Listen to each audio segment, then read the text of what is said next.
Hey guys, how's it going? Parzival91 here, and we got another trailer reaction video. As we get closer to E3, there's going to be a lot of videos coming out all at once, all trying to cover just about everything that comes out at E3. So stay tuned for a ton of trailer reaction videos in the next, 3-4 days. Today's video, though, is for a highly anticipated... It was leaked a few days ago, but I think people are really excited about it. They weren't sure if it was going to be Divinity 3 or Baldur's Gate 3. And now we know it's Baldur's Gate 3, and there's a uncut announcement trailer for Baldur's Gate 3 that we're going to take a look at today. Let's take a look. All right. Clearly Aftermath. What?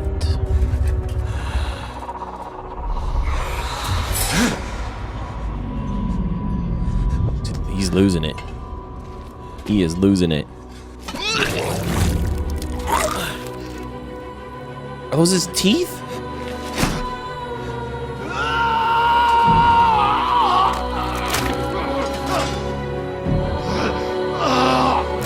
Oh, God, no, no. Oh.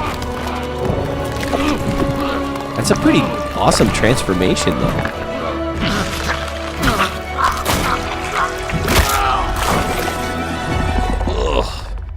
God damn.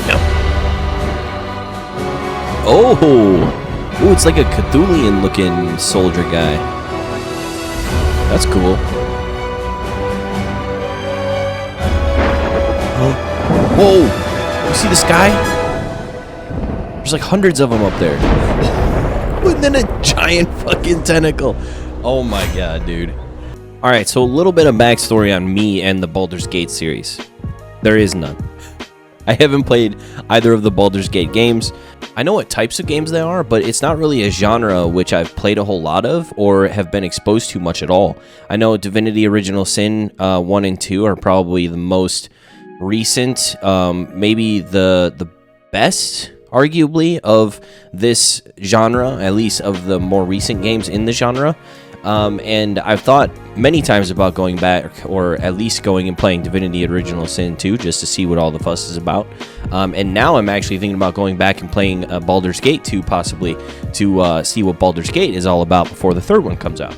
The majority of the trailer centers around the guy's transformation, right? And it's very akin to a lot of the werewolf transformations we've seen in movies and such, but this one's really good, and it's grotesque, which I like the most. Is a lot of the werewolf transformations, you have the extensions of the mandibles. I think mandibles is a word, right?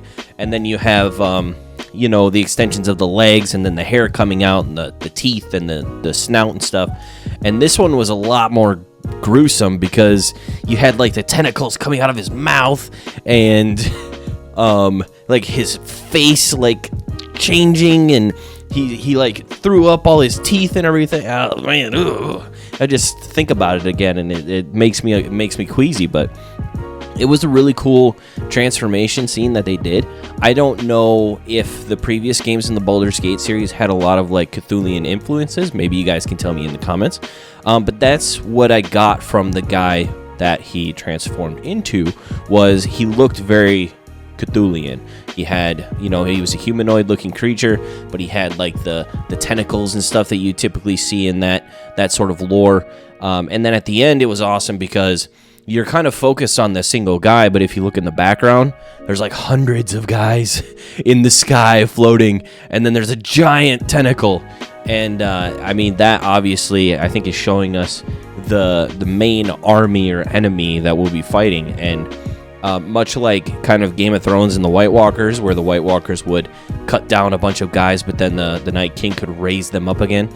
It seems like that is what possibly could be happening with this, is these guys are able to get in the heads of soldiers, and then they're able to take over and transform those soldiers into Cthulhian-looking army soldier guys, and kind of take them into their army from the opposing army. It's going to be kind of a shorter video than normal just because I don't have a lot of history with the series, but I gotta say, this trailer was awesome, and it got me really excited to see, hopefully, some gameplay at E3. I know we got the nice pretty announcement, CGI, story trailer, or whatever it may be, but let's get into the meat of it at E3. Let's get some gameplay, and then hopefully we get a release date. I'm kind of surprised. I feel like Divinity Original Sin 2 came out very recently, so for them to announce this, I don't know. I guess I don't know how long it would take to make a game like this, or if they can reuse assets from Divinity Original Sin, or how this is going to work. But it seems very quick after the release of their last game to be announcing a new game. So if they can complete this game in the next, 1 or 2 years, and it could come out 2020 or 2021, I highly doubt it will come out at the end of this year, just because we haven't seen it before. That would be a big surprise, and that would be really awesome. But I kind of doubt it. Although it would be really, really cool. They need to give me time to play the Baldur's Gate 2. If it comes out in the next couple months, there's no way I'll have time to play the second one. They need to give us enough time to all refresh our memories and go back and play the games, because I'm looking forward to hopping into them for the first time. All right, let me know in the comments below what you thought of the Baldur's Gate 3 announcement teaser. And like I said, I'm super stoked for this, and hopefully we see a lot more at E3. Hey guys, if you enjoyed this video, make sure you hit the like and subscribe button. If you didn't enjoy the video, let me know how I can improve in the comments below. Make sure to ring that bell for notifications so that when I post a new video, you are the first to know. Make sure to come check out my Twitch channel, twitch.tv/Parzival91, where I'm live 4 days a week. I play a lot of single-player story-driven games. We play a lot of community multiplayer games. So come on by and get in on the action.